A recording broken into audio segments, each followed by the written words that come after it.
Korean ইপিজোটের বিষয়টা কিভাবে solve হলো আমি আশিক চৌধুরীকে বলবো যে একটু আলোকপাত করতে।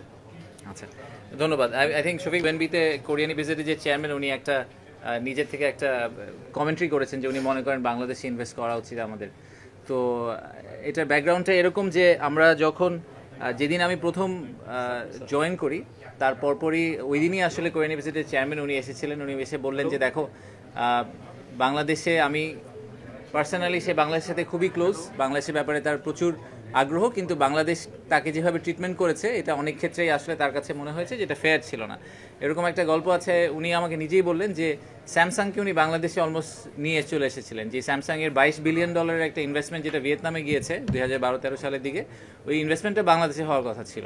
তো উনি যখন বাংলাদেশে এটাকে নিয়ে আসলেন, তো কোরিয়ান ইপিজেডের যে জমি সংক্রান্ত কিছু বিষয় আছে যে মিউটেশন রিলেটেড, যেটা তখনকার যে পলিটিক্যাল আউটফিট ছিল ওনারা মনে করেছিলেন যে এইটা আপাতত কোরিয়ান ইপিজেডকে দেওয়া যাবে না, এটা ওনাদেরকে একটু ঝুলিয়ে রাখতে হবে, তো ওনাদেরকে মিউটেশনের কাগজপত্র দেওয়া যাবে না। স্যামসাং যখন তাদের ডিউ ডিলিজেন্স করার চেষ্টা করলো তখন দেখলো যে জমির কাগজপত্র নাই, তো বললো আপনি এটা কবে দিতে পারবেন? তুমি বললো যে আমি বলতে পারি না আপনাকে আমি কাগজপত্র কবে দিতে পারবো। And that's how Samsung decided to move out of Bangladesh.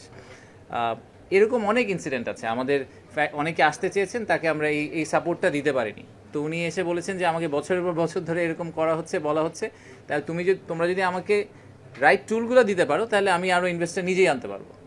তো তখন আমরা দেখলাম যে এটা একটা ইন্টারমিনিস্ট্রিয়াল ইস্যু। তো তখন আমরা একটা টিম তৈরি করেছিলাম বিডার ভিতরে। বিডার সেই টিমটার নাম ছিল প্রজেক্ট অ্যাম্বাসেডর। তো এই টিমটাকে আমরা নাম দিয়েছিলাম প্রজেক্ট অ্যাম্বাসেডর টিম। সেই অ্যাম্বাসেডর টিমটার কাজ ছিল যে ওনাকে অ্যাম্বাসেডারে কনভার্ট করা, আমাদের একজন ক্রিটিক, তাকে আমরা কীভাবে অ্যাম্বাসেডারে কনভার্ট করতে পারি।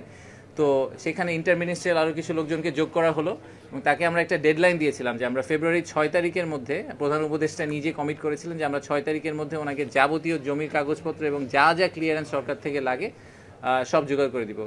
এই পুরোটা করতে কিন্তু আসলে অনেক ইনভলভ করতে হচ্ছে সরকারের মধ্যে। সেই আমাদের চিটাগংয়ের ডিসি থেকে শুরু করে আমাদের ফরিদ আপা, উনি খুবই শক্ত ডিসি এবং এই জন্য আমি ওনাকে খুবই পছন্দ করি। তো ওখান থেকে শুরু করে সরকারের অনেকগুলো সংস্থাকে এক করে আমরা ফাইনালি প্রজেক্টটাকে পুল অফ করতে পেরেছি। এক্স্যাক্টলি 6 তারিখে তাকে যাবতীয় কাগজপত্র রেজিস্ট্রেশন করে এগ্রিমেন্ট সাইন করে সব কিছু হাতে ধরিয়ে দেওয়া হয়েছে। And he was very grateful, he was very very happy.